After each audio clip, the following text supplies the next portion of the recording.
color's a little better. Yeah. Isn't Okay. that a beautiful picture It's going now, 4 or Meg? 5. I'll keep it. Now you're behind there and I can't see you. Okay. So how do you want to turn it? Yeah, can you Okay, let's turn it. just go back in? Yeah, you can be a little bit closer. Do I know? Is that good? Yes. Okay. I'll manage. I'll do both. I'll look at this one and just click this I can see you very well. All right, action. Okay, so my presentation is on my dream class is a high school Southern literature course. This was never offered for me at my high school, and most high schools I've actually never heard of anybody else having one. Have any of y'all ever experienced this as an option? Okay, I didn't think so. So to me, this is my dream idea that hasn't been done yet. So for my course, I want it to be an 11th grade classroom. I feel like that's a really good age. You know, 12th grade is usually college prep. You kind of can't throw something like this in. So I thought 11th grade would be a perfect literature year. And I want the class to be able to cover novels, short stories, plays, poetry, films, anything that I can find that actually fits into the course, but yet makes it fun and it's not just reading long novels the whole time. Famous Southern writers that will be read are, you know, Mark Twain, Tennessee Williams, William Faulkner, Eudora Welty, Harper Lee. There's a lot of those. And then others that aren't as popular, Olive Ann Burns, William Ferris, and then Natasha Trethewey. She's really great. But the point of it is, I think that it hasn't been done before yet. There will be a lot of religious context just because it is Southern lit. And along with that is the sensitive racial topics. You know, you have to think about the time period. It is pre-post Civil War. But it's expected and there's no way around it, so I kind of just want to make a class that dives right in and you just work through it. So for my design task, I shortened it, just kind of summarized it. I wanted to do the role-playing idea that we talked about. I called it 3, 2, 1 action, but it's pretty much just at the end of the semester from something that we read, have students get into groups, usually because they're not working with groups, and they'll act out a scene, a character, anything that we've done if they want to. They'll dress up, they'll bring props.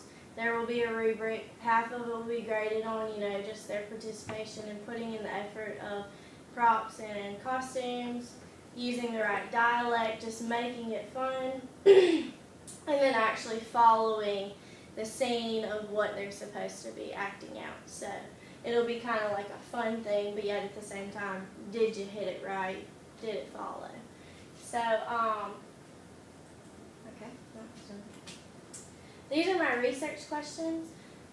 We talked about them in class. I don't know if y'all want me, do you want me to read them all? Sure. Okay. The first one is how to minimize presentation anxiety. This kind of goes with presentation for me is my role play, but it's the same idea. With this kind of class, I like a lot of presentations rather than just sitting on the desk listening to me talk. How to approach racial text in a diverse classroom. That's a big one. Lots of stuff on that, not really. Should banned books due to racial dialogue be allowed in the classroom setting? How to incorporate acting into an English classroom? Are group presentations more productive than individual presentations? What is the most effective grading scale for presentations? Ways to require all students to participate in acting presentations? Which presentation quality should weigh more on rubrics? The choices for paper topics benefit students, and the choices for acting presentations promote creativity. So these might be a little boring to y'all. It's a lot on presentations, a little bit on papers, but for me, I feel like that's the answers that I don't have, and there's not a lot of literature, so it's really making me, you know, kind of dig deeper. I put up 5 sources from my annotated bib, just that stuck out the most I felt wouldn't bore y'all the most. This first one right here comes from an article, Don't You Mean Slaves, Not Servants, and it really interested me. It was a professor from Clemson University that kind of reflects. I said, go Tigers. Yeah, exactly, go Tigers. But she reflected back on her style of teaching and the class for her. I don't think she could state exactly what the class was for like reasons for the school, but she did say that it was on, you know, the Old South history mixed into literature, and she explained that, there's several suggestions on approaching it. She kind of talks about misconceptions, has them all write that down. Then they have to go through and fix all of those and, work through why they're not true. And then she had them read slave journals. And then at the end, she had them go to different plantation homes and actually experience it. So it kind of took them from the very beginning of, well, this is what we think, to the very end of the class, and they're like, wow, this is what we learned, this is what we saw.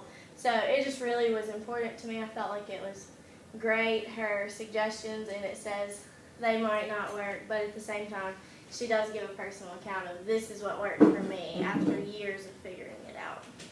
So this next one that I have is an action research study done.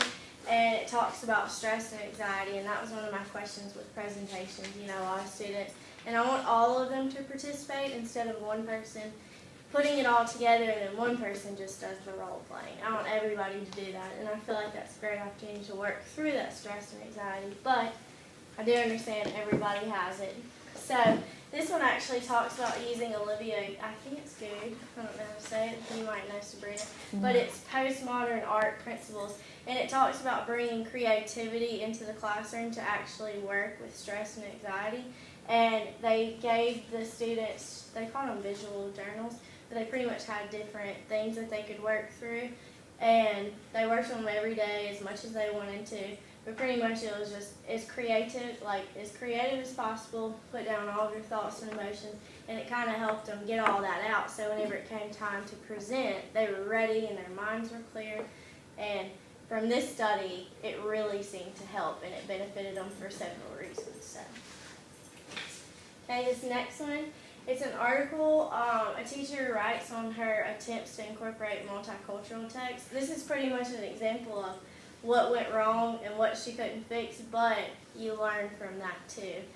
And she talks about how she chose books that she thought she would love, she thought the students would love. They absolutely hated them. They told her how much they hated them. Pretty much they couldn't relate to any of the culturalism.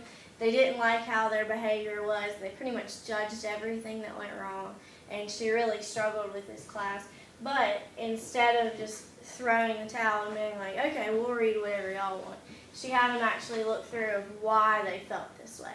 Why do you think this behavior is unacceptable? Why do you not like this certain type of people?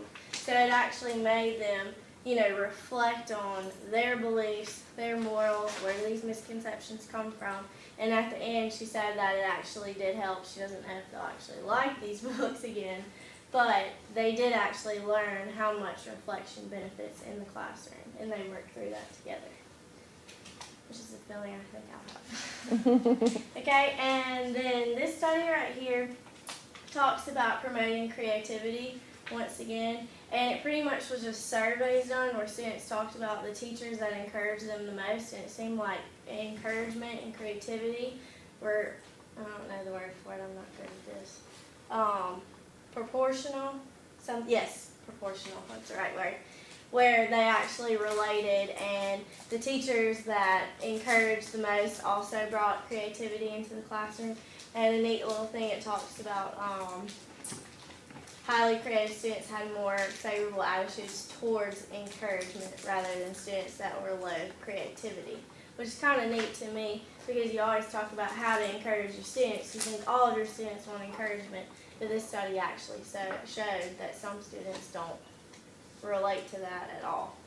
So this article at the end of the study kind of gives you tips on how to promote creativity and how to encourage your students better. And then I think this is my last one. This study talks about role playing, and this one was just perfect to me. It wasn't exactly on literature, but at the same time, just the role playing was great. And it gave several examples of ways to incorporate it, exercises you can use, ways to approach it, especially for 11th grade, because I feel like if you come in and you're like, we're going to act, they're going to be like, we're not 5th graders, we're not going to act. So it's a great way just to make them feel comfortable and show them this is great. And she used it for cultural awareness, which I thought was just awesome. And it did a pre and post test response, so you could actually see at the end how much their minds changed about things that were culturally aware. They were way more empathetic at the end, and they really kind of started to understand and relate to the people that have these kind of situations. So this one definitely ties in with personal experiences, which goes back to the whole reflection process, which I think is great for students, especially in a literature class. I can make them reflect all day long in their writing, and it actually will benefit them. So, and this is the last. Thank you for your time. Any questions? Anything like that? Do a favor, and while we are giving you a round of applause, we're stopping this camera.